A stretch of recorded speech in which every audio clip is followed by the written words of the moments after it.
பொன்னியின் செல்வன் திரைப்பட தயாரிப்புக்காக இந்தியாவின் தேசிய விருது பெற்ற அல்லி ராஜா சுபாஸ்கரன் அவர்களின் லைகா புரொடக்ஷன்ஸ் வழங்கும் சூப்பர் ஸ்டார் ரஜினிகாந்த் நடித்துள்ள வேட்டையன். புரி வச்சா யார விழணும்.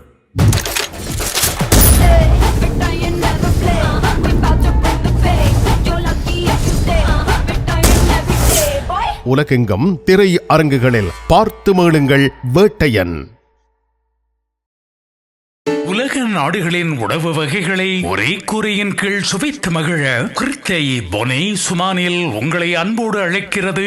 Bienvenue dans votre restaurant 5 saveurs. Ici, vous allez trouver 5 pays différents, la France, Italie, India, Thaïlande et des grillades. Tout est inclus dans votre formule. Mardi à dimanche, de 11h jusqu'à 15h et après de 18h30 jusqu'à 22h30.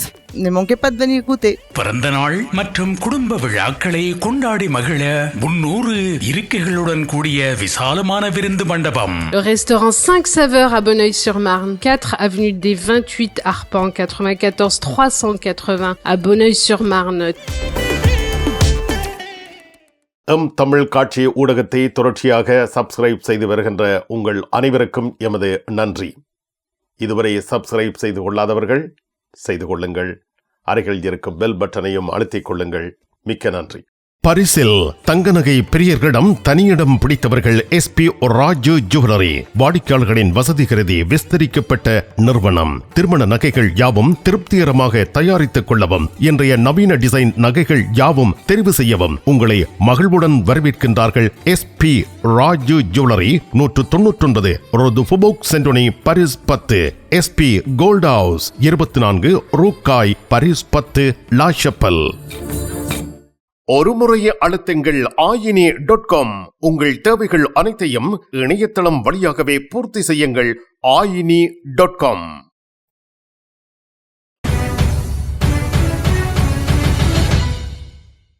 பிரான்சில் சட்டவிரோத குடியேற்றங்களை கட்டுப்படுத்த நாட்டின் பிரதமர், உள்துறை அமைச்சர் ஆகியோர் அயல் நாடுகளுக்கு பயணம் மேற்கொள்கின்றார்கள்.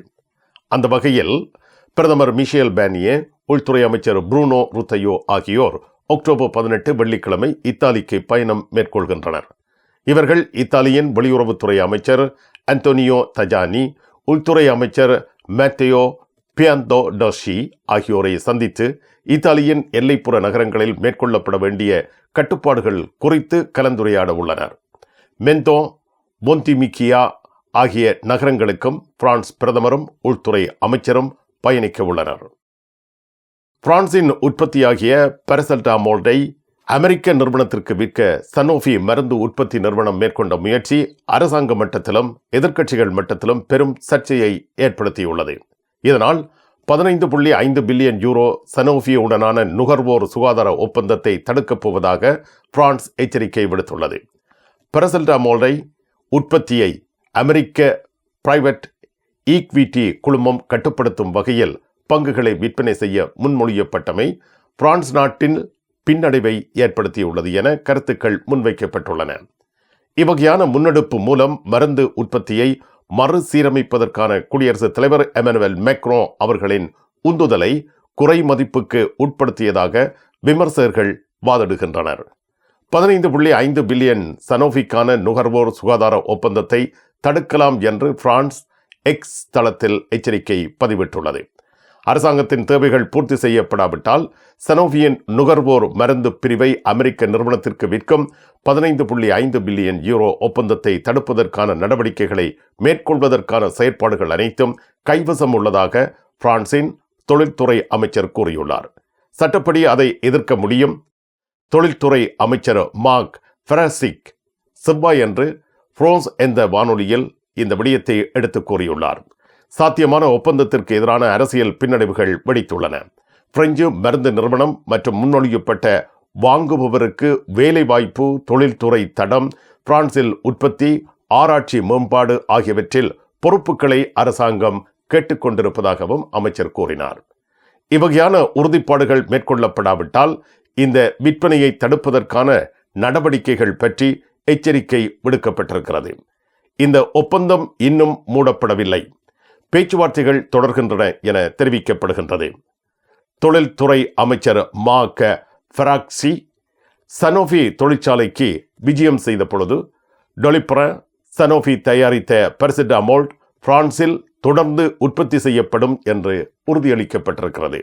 பாரிஸில் அக்டோபர் 27 ஞாயிற்றுக்கிழமை பிற்பகல் 2 மணிக்கு மார்க்ஸ் டோமா தேவாலய கலை அரங்கில் புங்குடுதீவு மக்கள் ஒன்றியம் பிரான்ஸ் 19வது தடவையாக பெருமையுடன் வழங்கும் தென்னங்கீற்று கலை மாலை தாயக கலைஞர் தேசப்பாடகர் சாந்தன் அவர்களின் புதல்வர் கோகுலன் அவர்கள் கலந்து சிறப்பிக்கின்றார். பாடல்கள் பாடி மகிழ்விக்கின்றார்.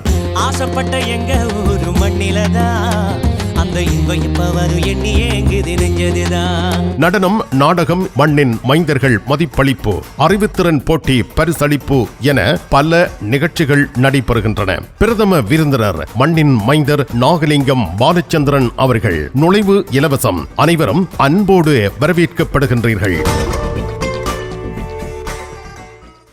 உங்கள் கனவை நனவாக்கும் தங்க நகைகள் தெரிவு செய்து விட்டீர்கள். ஆனால் பெரும் தொகை பணம் உடனே செலுத்த வசதி குறைவாக இருக்கிறது.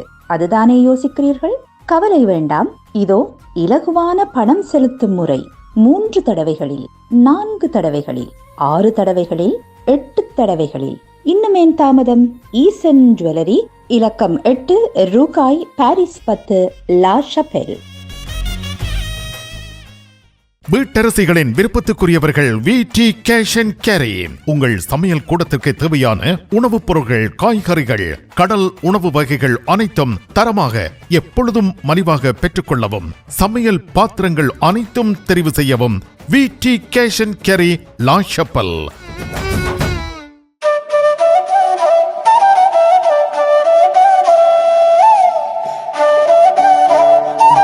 தாயின் அன்போடு, தமிழின் மனத்தோடு, பாரம்பரிய சுவையோடு, பதப்படுத்தாத புதுமையோடு அனைவருக்கும் நாவூரும் அறுசுவை உணவு வகைகளை ஆரோக்கியமாய் பரிமாறும் நாகர்கோயில் ஆரியபவன் இப்போது லண்டன் மாநகரில் டூட்டிங், வெம்பிளி மற்றும் லெஸ்டர் ஸ்கொயரிலும், பாரிஸ் மாநகரில் கார்டு நாட்டிலும் திறக்கப்பட்டிருக்கிறது. விரைவில் லூவர் மற்றும் நாட்டர்டாமிலும். பல்பொருள் அங்காடிகளின் உரிமையாளர்களே, உங்களை வரவேற்கின்றார்கள் தனலட்சுமி டிஸ்ட்ரிபியூட்டர்ஸ். வார இறுதி நாட்களில் உங்களுக்காக அனைத்து மளிகை பொருட்களும் மலிவு விற்பனை. தனலட்சுமி டிஸ்ட்ரிபியூட்டர்ஸ் வாரம் தோறும் உங்களுக்கு அனுப்பி வைக்கும் விளம்பர விவரங்களை அவதானித்து நேரில் விஜயம் செய்து மளிகை பொருட்களுடன் மற்றெல்லா பொருட்களையும் மலிவு விலையில் பெற்றுக் கொள்ளுங்கள். தனலட்சுமி டிஸ்ட்ரிபியூட்டர்ஸ், லா குர்னோவ். பிரான்ஸ் நாட்டின் நிதிநிலை அதள பாதாளத்தில் உள்ள பொழுதிலும் உக்ரைனுக்கான உதவிகள் எதுவும் நிறுத்தப்படவில்லை. பிரான்ஸ் வழங்குவதாக முன்மொழிந்த 3 பில்லியன் யூரோ உதவி தொடர்பாக இப்பொழுது நடவடிக்கைகள் மேற்கொள்ளப்படுகின்றன. பிரான்சின் இன்றைய இக்கட்டான நிலை 60 பில்லியன் யூரோ பற்றாக்குறையில் உள்ளது. இந்த நிலையில் உக்ரைனுக்கு வழங்குவதாக முன்மொழிந்த 3 பில்லியன் யூரோவை நாடு இழக்க உள்ளதாக தெரிவிக்கப்படுகிறது. பிரெஞ்சு அரசாங்கம் பற்றாக்குறையை கட்டுப்படுத்த செலவினங்களை குறைக்க வேண்டிய அழுத்தத்தில் இருக்கின்றது. உக்ரைனுக்கான 300 மில்லியன் யூரோ மதிப்புள்ள உதவியானது உறைந்த ரஷ்ய சொத்துக்கள் மீதான வட்டியில் இருந்து வருகிறது. மேலும் 150 மில்லிமீட்டர் பீரங்கி வெடிமருந்துகள், சீசர் சுயமாக இயக்கப்படும் ஹோவிட்சர்கள், எரிபொருளை வாங்க பயன்படுத்தப்படும் கருவிகள் உதவியாக வழங்கப்பட வேண்டியுள்ள நிலையில் ரஷ்யா உக்ரைன் அரசியல் மோதல் ராஜதந்திரம் என்பவற்றுக்கு மத்தியில் பிரான்ஸ் இந்த உதவிகளை வழங்க வேண்டியதாக இருப்பதாக படைத்துறை அமைச்சர் செபஸ்டியன் லுகோர்னோ தெரிவித்துள்ளார். இந்த ஆண்டு உக்ரைனுக்கு 3 பில்லியன் யூரோ வரை இராணுவ உதவியை நன்கொடையாக வழங்குவதற்கான உறுதிமொழியை வழங்கியிருந்தாலும் அது 2 பில்லியன் யூரோவை எட்டியதாகவே இருக்கும் என்று ஆயுதப்படை அமைச்சர் செபஸ்டியன் லுகோர்னோ திங்கட்கிழமை அன்று நாடாளுமன்ற உறுப்பினர்கள் மத்தியில் தெரிவித்துள்ளார். பிரெஞ்சு குடியரசுத் தலைவர் எமனுவேல் மேக்ரோன் இந்த ஆண்டின் தொடக்கத்தில் அதிகபட்சமாக 3 பில்லியன் யூரோவை அனுப்புவதாக உறுதியளித்திருந்தார் என்பது குறிப்பிடத்தக்கது. பிரான்ஸ் குடியரசுத் தலைவர் எமனுவேல் மேக்ரோன் உக்ரைனிய அதிபர் வோலோதிமிர் செலன்ஸ்கியை பாரிஸில் வரவேற்று அவரது வெற்றி திட்டம் மற்றும் உக்ரைனுக்கான கூடுதல் உதவி பற்றி அறிவித்திருந்தார். செலன்ஸ்கியின் வருகைக்கு முன்னதாக கிழக்கு பிரான்சில் பயிற்சி பெறும் உக்ரைனிய வீரர்களை மேக்ரோன் வாழ்த்தினார். இது பிரெஞ்சு உபகரணங்களில் ஒரு முழு படைப்பிரிவையும் பயிற்றுவிப்பதற்கான பிரெஞ்சு முயற்சியின் ஒரு பகுதியாகும். பிரான்ஸ் 2025 ஆண்டின் முதல் பகுதியில் மிராஜ் 2000 போர் விமானங்களை கீவுக்கு வழங்கும் என்று எதிர்பார்க்கப்படுகிறது. பிரான்ஸ் 2022 1.7 மில்லியன் யூரோ மதிப்புள்ள இராணுவ உதவியையும் 23 2.1 பில்லியன் யூரோ பெறுமதியான உதவிகளையும் வழங்கியிருந்தது. இதேவேளை 2025 ஆண்டு பிரான்சின் பாதுகாப்பு செலவினம் 50.5 பில்லியனாக உயரும் என்று எதிர்பார்க்கப்படுகிறது. பிரான்ஸ் இஸ்ரேல் முருகல் நிலைக்கு மத்தியிலும் பாரிஸில் பிரான்ஸ் இஸ்ரேல் உதைபந்தாட்ட அணிகள் மோதுகின்றன. நவம்பர் 14ஆம் தேதி பிரான்சும் இஸ்ரேல் அணிகள் ஸ்டட் பிரான்சில் விளையாடப் போகின்றன. காவல்துறையின் பலத்த பாதுகாப்புக்கு மத்தியில் இந்த போட்டி நடைபெறும் என அறிவிக்கப்படுகின்றது. இந்த செய்தி வெளிவந்ததும் பலஸ்தீன ஆதரவு அமைப்புகள் கடும் கண்டனம் வெளியிட்டுள்ளன. ஆர்ப்பாட்டங்கள் நடத்தவும் குறிப்பிட்ட அமைப்புகள் திட்டமிட்டு வருகின்றன. பலஸ்தீனத்தின் இஸ்லாமிய இயக்கமான ஹமாஸ் 2023 அக்டோபர் 7ஆம் தேதி இஸ்ரேல் மீது தாக்குதலை மேற்கொண்டதில் 1200க்கும் மேற்பட்டவர்கள் கொல்லப்பட்டார்கள். இதனை அடுத்து இஸ்ரேல் காசா மீது கடந்த ஓராண்டுக்கு மேலாக கடுமையான தாக்குதல்களை மேற்கொண்டு வருகின்றது. காசாவில் இதுவரையில் 42,000க்கும் மேற்பட்டவர்கள் கொல்லப்பட்டுள்ளனர். 1,00,000க்கு மேற்பட்டவர்கள் காயமடைந்திருக்கிறார்கள் என்று காசா சுகாதார அமைச்சு தெரிவித்துள்ளது. இந்த நிலையில் பாரிஸில் பிரான்ஸ் இஸ்ரேல் மோதும் உதைபந்தாட்ட விளையாட்டு அச்சுறுத்தலுக்கு உள்ளாகி வருகின்றது. உங்கள் விமான பயணம் இலகுவாகவும் சொகுசாகவும் அமைந்திட கிங்ஸ் டிராவல்ஸ் அனைத்து நாடுகளுக்கும் சுற்றுலா பயணங்கள், விடுமுறை பயணங்களை உங்கள் குடும்பத்துடன் இனிதே அமைத்திட கிங்ஸ் டிராவல்ஸ் குறைந்த விலையில் அனைத்து பிரயாண ஒழுங்குகளையும் செய்து தருகின்றார்கள். இந்த துறையில் பல வருட கால அனுபவம் கொண்டவர்கள் கிங்ஸ் டிராவல்ஸ். பாரிஸ் லா ஷபலில் உங்களை வரவேற்கிறது யாழ் மலர்கள் பூக்கடை. உங்கள் வீட்டு தோட்டத்திற்கு வேண்டிய பூஞ்செடிகள், பல வகையான மரக்கறி கன்றுகள், மூலிகை செடிகள் யாவற்றையும் தேர்ந்தெடுத்துக் கொள்ள யாழ் மலர்கள். மல்லிகை பூக்கள், கல்யாண மாலைகள் எப்பொழுதும் பெற்றுக்கொள்ள வருகை தாருங்கள் யாழ் மலர்கள் பூக்கடை. இலக்கம் 66 ரூ லூயி பிளாங், பாரிஸ் 10, லா ஷபல். நிழல் படங்கள் நினைத்தபடி எடுத்திட ஜேபி போட்டோ பாலா. உங்கள் மங்கள வைபவங்கள் அனைத்தையும் அழகாக நிழல் படங்கள் பிடித்து அதனை ஆல்பமாக தயாரித்து குறைந்த கட்டணத்தில் வழங்குகின்றார்கள் ஜேபி போட்டோ பாலா. 87 ரோது கிளிஞ்சாங்கோர், பாரிஸ் 18, மெட்ரோ மார்க்கடே போசினியே அல்லது ஜூல்ஸ் யாஃப்ரான். கண் பார்வை குறைபாடு ஏற்பட்டு விட்டதா? வைத்தியரை நாடிவிட்டீர்களா? இனிமேல் தான் நீங்கள் உங்கள் கண்களில் கவனம் செலுத்த வேண்டும். தரமான மூக்கு கண்ணாடிகளை அணிந்து உங்கள் பார்வையை வளப்படுத்திக் கொள்ளுங்கள். தமிழில் உரையாடல் ஓத்ருவியூ. ஐரோப்பிய ஒன்றிய நாடுகளுக்கான ரஷ்ய எரிவாயு ஏற்றுமதியை கடுமையாக கண்காணிக்குமாறு பிரான்ஸ் வேண்டுகோள் விடுத்திருக்கின்றது. மாஸ்கோவின் பொருளாதாரத்தை பலவீனப்படுத்தி வருகின்ற பொழுதிலும் ஐரோப்பிய ஒன்றிய நாடுகளுக்கான ரஷ்ய எரிவாயு ஏற்றுமதி நடைபெற்று வருகின்றது. 2024ஆம் ஆண்டின் முதல் 6 மாதங்களில் ஐரோப்பிய ஒன்றிய நாடுகளுக்கு ரஷ்யாவில் இருந்து எரிவாயு இறக்குமதி செய்வது 11% அதிகரித்திருக்கிறது என்று எக்ஸ் தளத்தில் பதிவிடப்பட்டுள்ளது. பாரிஸ் ரஷ்ய எரிவாயுவை அனுப்பும் நிறுவனங்களுக்கு ஐரோப்பிய ஒன்றிய துறைமுகங்களில் சிறப்பாக அடையாளம் காணப்பட வேண்டும் என்று பிரான்ஸ் கேட்டுள்ளது. பிரான்ஸ், ஆஸ்திரியா, செக் குடியரசு உட்பட ஏனைய 9 நாடுகளுடன் சேர்ந்து செவ்வாய்க்கிழமை ஐரோப்பிய ஒன்றிய எரிசக்தி அமைச்சர்களின் கூட்டத்திற்கு முன்னதாக ரஷ்ய திரவ இயற்கை எரிவாயு விநியோகஸ்தர்கள் அவை இறக்கப்படும் பொழுது தங்களை தெளிவாக அடையாளம் காண ஐரோப்பிய ஆணையத்திற்கு அழைப்பு விடுக்கும் ஒரு கடிதத்தை விநியோகித்திருந்தனர். இது ஐரோப்பிய ஒன்றிய நாடுகளின் துறைமுகங்களில் இறக்குமதியின் அளவு வெளிப்படைத்தன்மையை காட்டுவதற்கு உதவுகிறது. ஐரோப்பிய ஒன்றிய சில எரிவாயு வழங்குனர்கள் தற்பொழுது சரியாக அடையாளம் காணப்படவில்லை என்று தெரிவிக்கப்பட்டுள்ளது. இந்த சார்பு நிலையை அகற்ற இவை தொடர்பான மிக உயர்ந்த வெளிப்படைத்தன்மை தேவை என்று பிரெஞ்சு எரிசக்தி அமைச்சர் அக்னஸ் பெனியே ருச்சே தெரிவித்துள்ளார். பிரான்சின் மேற்கத்திய தீவுகளின் ஒன்றான மார்டினிக்கில் உணவுப் பொருட்களின் விலை உயர்வு காரணமாக ஏற்பட்ட கலவரத்தை தொடர்ந்து ஊரடங்கு உத்தரவு பிறப்பிக்கப்பட்டு அது இப்பொழுது நீடிக்கப்பட்டு வருகின்றது. மார்டினிக்கில் அக்டோபர் 21ஆம் தேதி வரை ஊரடங்கு உத்தரவு நடைமுறையில் இருக்கும் என அறிவிக்கப்பட்டுள்ளது. பிரெஞ்சு கடல் கடந்த பிரதேசம் மார்டினிக்கில் உணவுப் பொருட்களின் விலையேற்றம் காரணமாக கடந்த வாரம் ஏற்பட்ட கலவரத்தில் ஒருவர் கொல்லப்பட்டிருக்கிறார்.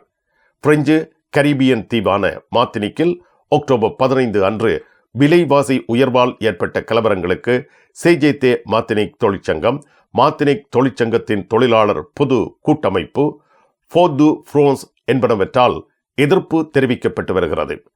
மார்த்தினிக்கில் அதிகாரிகள் எதிர்ப்பாளர்களுக்கு இடையிலான பேச்சுவார்த்தைகள் ஸ்தம்பிதமடைந்த நிலையில் உணவுப் பொருட்களின் விலை உயர்வு தொடர்பாக ஏற்பட்ட கலவரத்தின் புதிய அலையை தொடர்ந்து இரவு நேர ஊரடங்கு உத்தரவு நீடிக்கப்பட்டுள்ளது. 3,50,000 மக்கள் வசிக்கும் தீவானது சமீபத்திய வாரங்களில் உணவுப் பொருட்களின் விலை உயர்வுக்கு எதிரான வன்முறை போராட்டங்களால் அதிர்ந்து வருகின்றது. கடந்த வாரம் எதிர்ப்பாளர்கள் கடைகளை சூறையாடியதுடன் எரியூட்டியும் உள்ளனர். சட்ட அமுலாக்க உறுப்பினர்களுடன் மோதலில் ஈடுபட்டதால் ஒருவர் கொல்லப்பட்டார். 30 போலீசார் வரை காயமடைந்துள்ளனர். உங்கள் சாரி பிளவுஸை அழகாக தைத்து தருவதில் கை தேர்ந்தவர்கள் லா ஷபெல் துதி டெய்லரிங். இன்றைய நவீன ரக புடவைகளில் இணைக்கப்பட்டிருக்கும் சட்டைக்குரிய பகுதியை அழகான சட்டையாக தருகிறார்கள். அத்துடன் உங்களுக்கான அனைத்து தையல் தேவைகளுக்கும் லா ஷபெலில் உங்கள் நம்பிக்கைக்குரியவர்கள் துதி டெய்லரிங், லா ஷபெல்.